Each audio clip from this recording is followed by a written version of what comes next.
So, welcome to our first day of the 100 Marks in 10 Days challenge. This is the video walkthrough. Do make sure that you've actually tried these questions on your own before me going through the answers with you. And I'll also go through a few other things.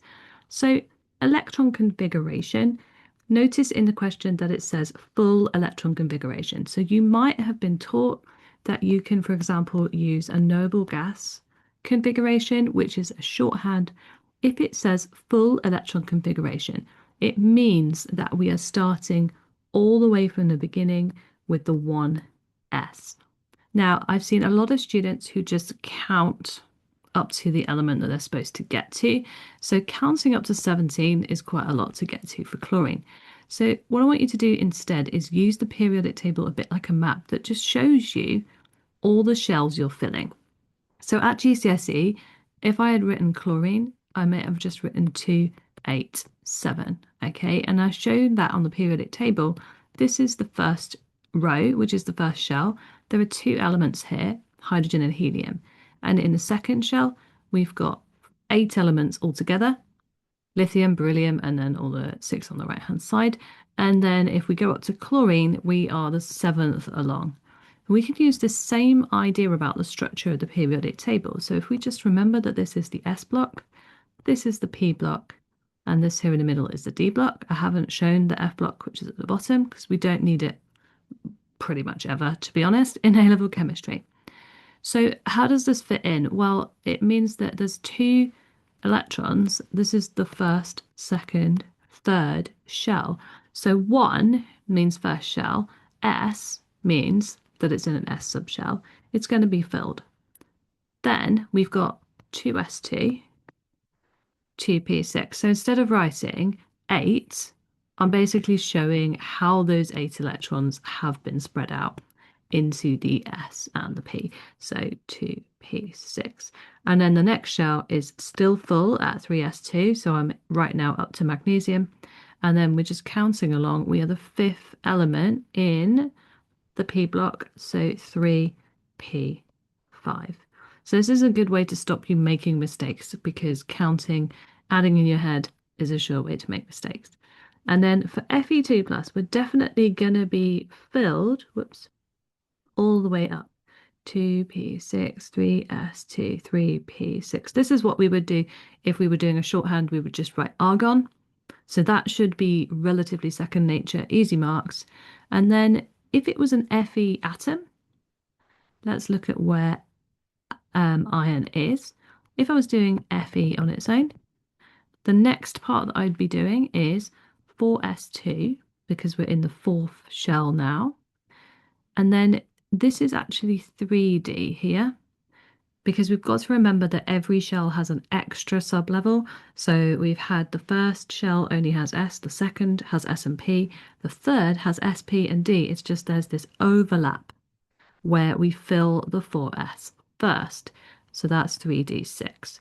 But because these energy levels, the 4S and the 3D, are super close together, we actually remove from 4S first. And so for Fe2 plus, that's why it's 3D6.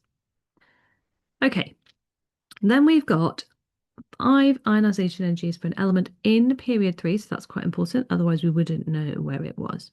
It's important we keep reading along until we find a big jump. So what these are telling us, first 5 ionization energies does not mean that it's 5th along. Okay, it doesn't mean it's only got 5 electrons, it just means we stopped the table there.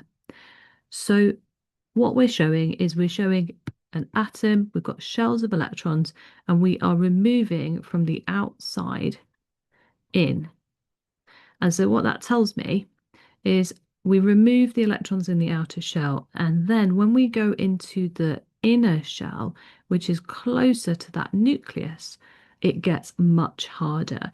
So 700 odd to 1450 is not actually big. It is twice the size, but it's not a really big jump. Not when you compare it to the difference between 1450 and 7000. So that is a much bigger jump than just doubling. So that tells me that this is the outer shell. So it tells me this element is in group 2. And if it's in group 2, period 3, it is magnesium. You can either write the word magnesium or write Mg. And then the formula of the most likely compound when this element reacts with nitrogen. So that's going to be an ionic compound. Nitrogen is in group 5. So nitrogen is going to gain 3 electrons and magnesium is going to lose 2. So this would be the formulae of the ions based on the groups. And that's why it says most likely compound. It's a slightly unusual compound, but we're just working on what we know about the periodic table. So it would be Mg3N2. Okay, let's get on to the 6 marker. So I'm going to zoom in on this graph now because we don't need the periodic table because we've actually got the element symbols underneath. Okay, so this is something that's in all A-level specifications. This is not just using, like, this is something that you can get asked all the time, but even if it wasn't explicitly on the syllabus, it is just using your knowledge of bonding and structure. So I've included it because it includes information about the main types of bonding and structure, except ionic. And the reason that we don't have any ionic bonding is because we have no compounds. This is just elements. And ionic bonding can only be metal, non-metal compounds. So the differences in melting point across period 3. Explain. So we obviously need quite a bit of detail. 6 marks does not just mean 6 bullet points because this is a sort of leveled level of response question rather than just 6 marks, 6 points. Refer to bonding and structure. So let's explain the difference. Bonding means, in this instance, metallic or covalent. And of course, in a different situation where we were looking at compounds, it could also mean ionic. Structure means, is it a lattice or a giant arrangement of particles, or is it a molecular arrangement? Now, when we do compounds like hydrocarbons or whatever, the majority, most covalent things are molecular. And when it comes to metallic, all metallic substances are giant. And that's because there's no limit to the amount of metals, atoms that you can add to a piece of metal. There's no limit for ionic compounds either. So all ionic compounds are lattices. So there are 8 elements here. There's a whole period. We do not want to have to write about 8 elements individually. So the best strategy is to group them by the type of bonding. So my first 3 are metals: sodium, magnesium, aluminium. So these are my metallic. And then on the other side of the periodic table, these are my non-metals. So these are going to be covalent, and more importantly, they are molecular. So that's going to make, and it does, as you can see here, a huge difference to the melting point. And then this one here, our silicon, is our giant covalent. It's a big outlier. And if you tend to forget about silicon, just look at the group it's in. It's in the same group as carbon, and you need to know a lot of stuff about the different bonding and structure of carbon, which is either diamond or graphite, but always giant covalent also. So let's take the metallic elements first. So I'm just going to write Na, Mg, and Al are all metallic. Let's describe metallic bonding. So all bonding is electrostatic attraction between something and something else. So for metallic, that is going to be strong because it's, it's a strong type of bonding. Electrostatic attractions, or you can write electrostatic forces of attractions. I'm just trying to keep it simple here. Between metal cations, so positively charged ions, and the delocalized electrons. So that's got everything in. Um, I put the word strong in. They've all got relatively high melting point when you compare them to the other side, which is the molecular. So we have strong electrostatic attractions between metal cations and delocalized electrons. Now we kind of have to explain the fact that sodium is lower than magnesium and aluminium. Aluminium is higher, it's just a little bit hard to see on this graph. And so, like, Na only has a +1 charge as you go across. So Mg forms a 2 plus, Al forms a 3 plus. So Mg and Al have stronger attractions.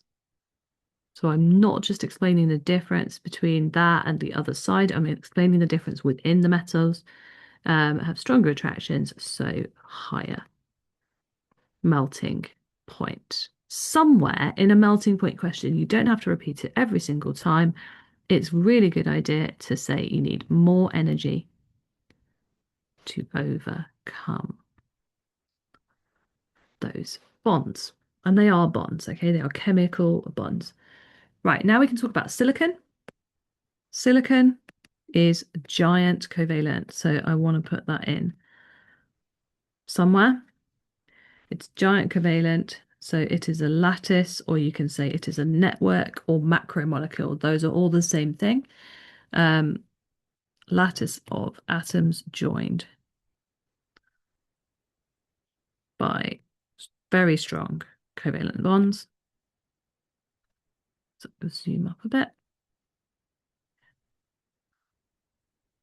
So largest amount of energy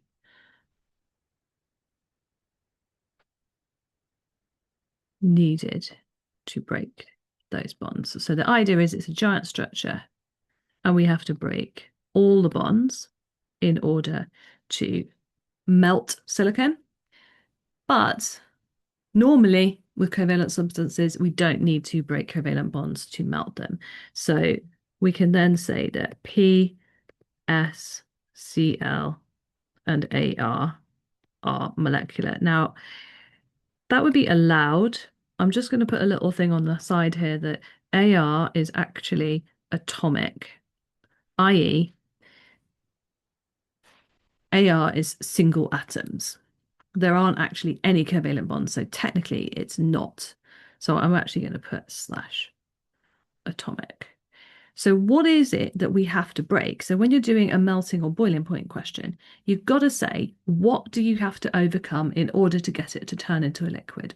What attractions are you breaking apart? So for the metal, you're breaking metallic bonds. We've explained what they are, ions and delocalized electrons. For silicon, we're breaking covalent bonds. In a more detailed question that was only looking at that, I might talk about what a covalent bond is. So the attraction between shared electrons and the nucleus of each atom, or the nuclei.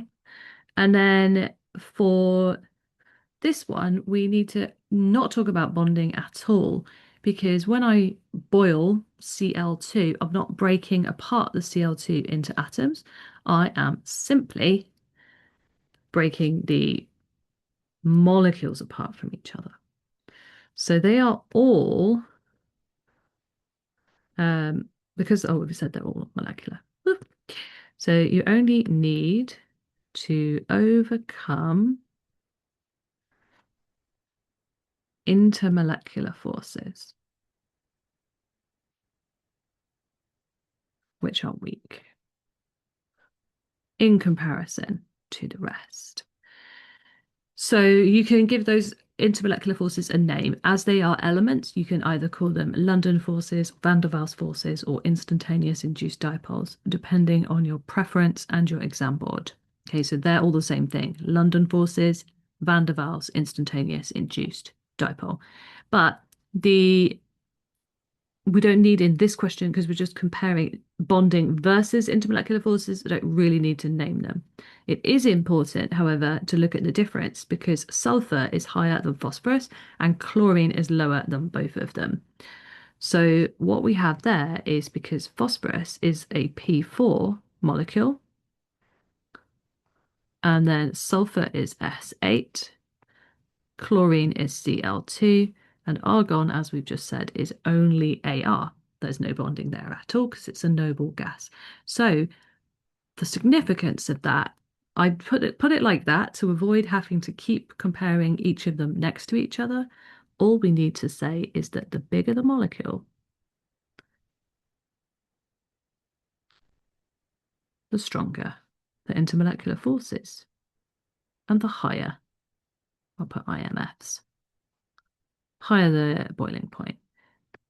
If I was just doing this right off the top, then I would talk about um, those needing more energy to overcome, but I've already mentioned energy. So making sure that I have mentioned the keywords in this question: attraction, electrostatic attraction. So if there are positive and negative things, I should talk about those. Making a distinction between giant structures and having to break bonds, and molecular structures and having to break intermolecular forces, and then making the distinction between the sizes of molecules on the right hand side. So phosphorus is P4, sulfur is S8. That's why there's this little increase. Cl is Cl2. We should definitely know that one. Some examples are not so fussed about you knowing about phosphorus and sulfur. However, I have seen it even in those examples that don't explicitly teach it. I've seen it many, many times come up as an example anyway, where they've told you about the different formulae. Okay, tomorrow we are going to be looking at some titration calculations, so make sure you've got a calculator ready.